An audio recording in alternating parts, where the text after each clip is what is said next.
Harihi Om. Sahana Vavatu, Sahanau Bhunaktu, Sahaviryan Karavavahai, Tejasvinavadhitamastoma Vidvishavahai. Om Shanti Shanti Shanti. Om Jaya Shri Krishna Chaitanya Prabhu Nityananda Shri Advaita Gadadhara Shiva Sari Gaura Bhakta Vrinda. Hare Krishna Krishna Krishna Hare Hare, Hare Rama Rama Rama Hare Hare. Yes. So then, now we're in the chapter of Duryodhana's obstinacy. So Krishna's come, and then now it's being figured out that Duryodhana is planning to capture Krishna. And so then Dhritarashtra makes a point, this one makes a point, now Vidura is speaking, then, trying to convince them, don't even try this, Vidura named various other asuras and kings who Krishna had defeated. Finally, he said, Krishna is the doer of everything. He is the cause of all causes. From him comes all power and opulence. He can do anything without the least effort. O Duryodhana, you do not understand Govinda. His prowess is incomparable, and it will reduce you and your followers to ashes. Attempting to take him prisoner is ludicrous in the extreme. Krishna looked at Duryodhana. O Kaurava, out of folly you think me to be alone and vulnerable. O one of small intellect, see now as I show you the truth. Here are all the Pandavas, the Vrishnis and the Andakas. Here too are the gods, the Adityas, Rudras, Vasus, and great rishis. Duryodhana could take no more. He jumped up and pointed at Krishna. Seize him now! At once his soldiers began running into the hall from all its entrances. With swords and bow at the ready, they closed in on Krishna. Krishna laughed, and as he did, his body suddenly flashed like lightning. He began to grow in size, and various gods issued from him. Brahma sprang from his forehead, Shiva from his chest, the Lokapals sat on his arms, and Agni appeared from his mouth. Then Indra and the Maruts appeared along with hosts of Gandharvas, Yakshas, and Rakshasas. From his two eyes came Balaram and Arjuna, who stood on his left and right sides. Behind him stood Yudhishthira, Bhima, and the twins. Behind them were the Vrishnis and Andakas, headed by Pradyumna. Krishna's mace, disc, club, and club weapons appeared, blazing brilliantly. His pores emanated light, sparks, and clouds of smoke. The sight was so frightening that almost everyone in the assembly closed their eyes. Only Bhishma, Drona, Vidura, and Sanjaya were able to look upon Krishna as he manifested his universal form. The rishis also gazed upon him, folding their palms and offering prayers. The sky resounded with celestial drums, and flowers showered from the heavens into the hall. Sanjaya described the event to Dhritarashtra, who said, O Krishna, you are ever doing good for the world. Therefore it is right that you should bless me with the eyes to see your form. O best of the Yadavas, I pray for the sight to see you. O Kuru leader, let your eyes have sight, Krishna replied, and immediately Dhritarashtra could see him standing within the great hall. He also saw numerous gods approaching Krishna, worshipping him with Vedic mantras. Outside the hall, a fierce wind blew, huge waves moved over the ocean, and thunderclaps reverberated in the sky. The earth trembled. The hall was in a tumult. Krishna withdrew his mystical form and again assumed his two-armed form. Taking permission from the rishis, he left the hall, holding the hands of Satyaki and Kritavarma. The rishis, headed by Narada, rose from their seats and vanished, their minds astonished. Dhritarashtra again became blind, and he sat in silent amazement. Right, so after showing this, and then, Duryodhana has to be, is stopped, and everybody stops. Everyone's amazed. So only the devotees could actually look at him properly. And Dhritarashtra asked to see, and so he's seeing because of that interest in that. But, he's only seeing the universal form on that, because otherwise then he's not seeing Krishna as he's walking out. And so then Krishna then got up and left, walked out with his devotees, and then the rishis, then they excused themselves, and then they just disappeared. So they got up in the seats as Krishna, and then they just disappeared. As Krishna left, the Kurus followed him with folded hands, like the gods following Indra. Only Duryodhana and his ministers remained seated. They were struck with wonder and unable to do or say anything. Their plan to capture Krishna was obviously futile, right? So at least they understood that. Obviously futile. Outside the hall, all the natural disturbances had stopped, and a gentle breeze blew. Krishna mounted his chariot and prepared to leave. As he sat upon his golden car, spread with white tiger skins, Dhritarashtra came out of the hall, led by Vidura. He went up to Krishna and said, "You have seen the influence I wield over my sons, O Janardana. You have seen everything. Nothing has been hidden from you. It is not proper to blame me, O Keshava, for I desire only peace. I have no wicked intentions against the Pandavas. You have heard me speak to Duryodhana and seen his response. I have done my best." The Kuru elders surrounded Dhritarashtra.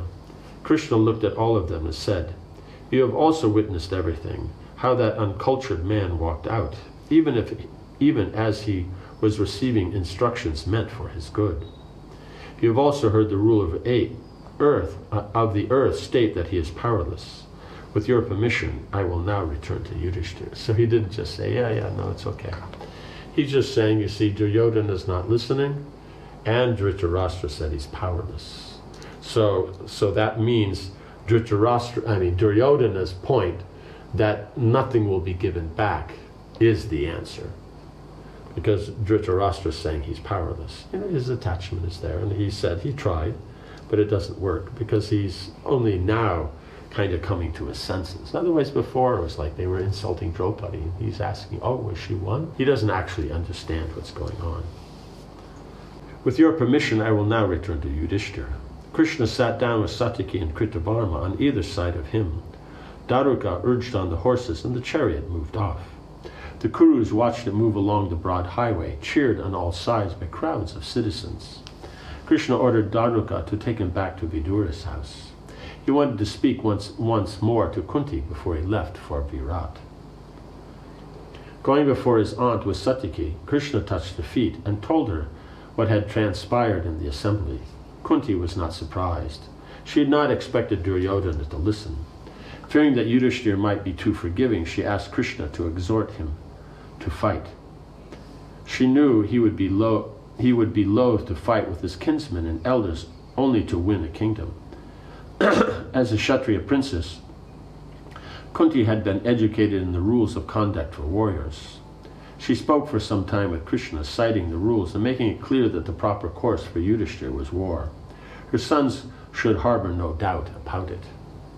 Again reminding Krishna of the prophetic voices that it had foretold great things for his sons at their births, Kunti said, "Let it be as the divine oracles predicted. O Krishna, my sons must now fulfill their destiny and take control of this earth. They will not achieve it through peaceful means, nor can Draupadi's honor be restored unless my sons fight. For me, this is the most compelling reason for war. They must avenge their wife. They have not freed themselves of that obligation. They failed to protect her in the vicious assembly at the dice game. They must now rectify this wrong." So her point is, if at that time, because they were following the rules, they can't, just of respecting the elders, even though they're very wrong at this point. So in that way, in one sense, it's all right. And we also know it's Krishna's plan, because when he is going to destroy all the demons, he gets them all together in one place and then destroys them. Like you see, it's Hiranyakashipu, then him, all his men are in one place, or Ravana, all his men are in one place, and now you see Duryodhana and all his men are in one place. And so if at that time they had just said, "This is crazy," and got up and then, killed Dushasana and Duryodhana and like that, then we wouldn't be having this problem. Right? Dhritarashtra would be a little disappointed, but, that you wouldn't be, a few people die that are bad, then everybody else, but like this way, those bad persons will die, but along with so many of the kings. Kunti bowed down and touched Krishna's feet with her hands. Standing again, she concluded, "O Keshava, tell my sons that I am well. Go now on your auspicious way." Krishna stood up to leave. After walking respectfully around his aunt, he bid her farewell and left the room. Outside he found Bhishma and the other Kuru elders waiting to see him off. Krishna bowed before them, exchanged farewells, and mounted his chariot with Satyaki. Then he headed out of Hastinapur. The Kurus watched as the chariot sped towards the city's southern gate. Urged on by Daruka, Krishna's horse seemed to leap into the sky again and again. In a short time he was out of sight. The Kuru chiefs turned and headed towards the king's palace. Krishna's peace mission had failed, war was certain. Right, because Krishna is not but then Krishna can't do things. Krishna's point was, as the Supreme Lord, he gives everyone that free will. So he's going there and presenting things as they are. Now you make your choice. And so then the choice was taken for war. They even tried to attack Krishna, and so then that's not going to work out. So then it's very obvious. It's just war. 48. To Kurukshetra. Early on, the morning of Krishna's departure, Karna rose to perform his usual worship of the sun god. Surya, since childhood he had been attracted to Surya, had never missed his rituals and prayers. An hour before sunrise he mounted his chariot and went to the Ganges, accompanied by numerous Brahmins. Wearing only a loincloth, he waded into the shallows and faced east, chanting Vedic hymns. On the riverbank the Brahmins lit a sacred fire and made offerings to Surya on his behalf. It was well known that Karna would offer charity to anyone who approached him after his worship. His vow to give anything to any petitioner was famous. Indra had already taken advantage of the vow and divested him of his natural armor. Now Kunti approached him. The first time she saw the youthful Karna enter the arena of Drona's martial exhibition, she knew he was her son. She also knew he was ignorant of the fact. It was painful to see him feuding constantly with his brothers. She was mortified at the thought that they would soon try to kill each other in battle. It was time to tell Karna the truth. Perhaps he would be convinced to join his brother's side. Just as the sun rose, Kunti made her way alone to the Ganges. As she approached the riverside, she heard Karna reciting prayers aloud. She looked at him as a mother looks at her son. He stood facing the sun, his arms held over his head, and his hands joined together in prayer, a position he would maintain until the sun had risen high into the sky. Kunti sat on the riverbank and waited for Karna to finish. It was summer, and the thin silk cloth covering her head provided little protection from the heat. After she had waited for more than 2 hours, Karna finally completed his worship and turned around. He was surprised to see Kunti before him. But he said, "You are most welcome, noble lady. I am Karna, the son of Adhirata and Radha. I salute you with all respect. Tell me what I can do for you today." Kunti rose and went towards Karna with faltering steps. He had now stepped from the river and stood dripping. As the Kuru queen approached him, he saw that her beautiful features appeared drawn. Her eyes darted nervously from him to the ground. Clasping her hands together, she softly addressed him, "O my child, you are not the son of Radha and Adhirata." Her voice quavered and she paused to gain her composure. "Dear child, you were not born a Sutta. Know that you are my son, conceived by the powerful Surya. When you were born, you blazed like your father, and you wore a natural coat of armor and shining earrings. Out of fear for my reputation and my father's, since I was still considered a maiden, I cast you away, stricken with grief." Tears flooded Kunti's eyes. It always cut her heart to think of how she had abandoned Karna at birth, but there had been no question of telling anyone about it. Even when he arrived at the arena that day, she had been gratified to know that Adhirata and his wife had at least cared for his son, and she thought there would be no need to reveal the truth. Now he was about to die. She had to try to save him. If he did not die, he would kill Arjuna, and Kunti could not bear losing either son. She looked into Karna's wide, unbelieving eyes. "Not knowing of your birth, you have not realized that the Pandavas are actually your brothers. You now serve Duryodhana. This is not proper, my son. Avaricious and deceitful men who have stolen Yudhishthir's kingdom are leading you. You will be ruined if you continue to follow them. Instead, follow the virtuous path and join your brothers. Karna, his two strong hands to the sides of his head, as if to contain the raging confusion that Kunti's words had created. How could it be true? If she had always known that he was the Pandava's brother, then why had she not said so sooner? Was this just some ploy to discourage him from fighting with the Pandavas? That seemed unlikely. Kunti was famous for virtue and truth. Her words must be true. As they sank in, Karna felt rooted to the spot where he stood. He was too amazed to speak. Kunti wiped her eyes and glanced up at the sun. Why had that blazing deity put her through such pain? It had been an extremely difficult decision for her to reveal the truth to her firstborn son. She loved Karna, but he would surely find that impossible to accept. Whenever she had contemplated telling him, the fear of his reaction had stopped her. Would he reject her out of hand, just as she had rejected him? Now it no longer mattered. She was willing to risk his rejection and anger if it meant saving his life. Let the Kurus see you join with Arjuna. When brotherly feelings are established between you, the Kauravas will bow before you in fear and respect. You and Arjuna, united with Balaram and Janardhan, what will you not achieve? O Karna, surrounded by your 5 brothers, you will shine like Brahma amid the gods. You are my eldest son, child.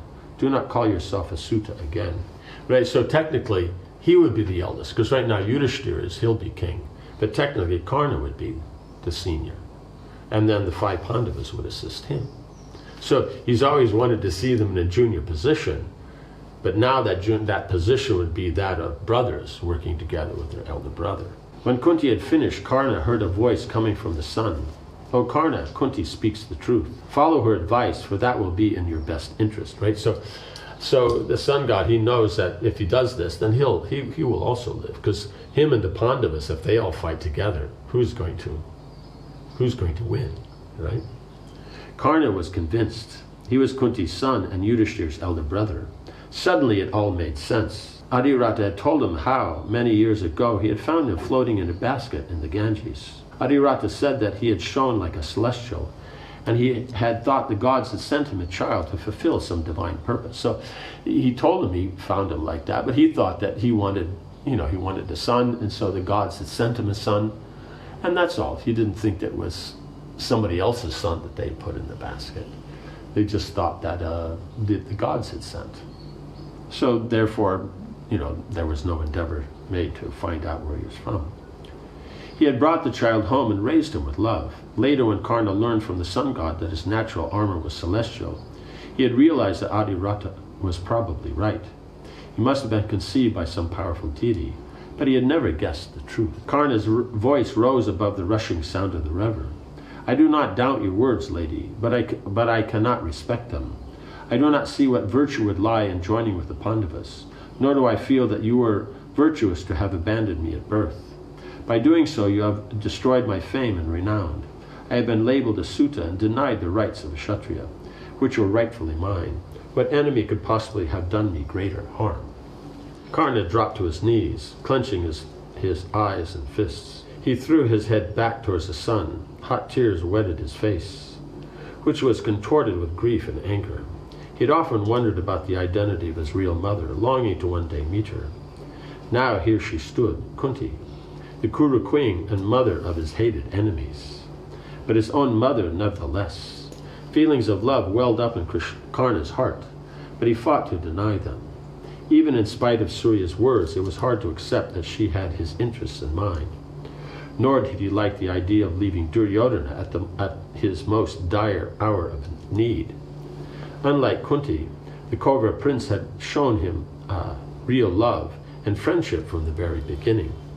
How could he now suddenly abandon him and switch his affections to the Pandavas, right? So by religious principles and all that, on one level, then, Kunti's right, Surya's right, and that's the position. And if he did that, he would actually be fighting for right.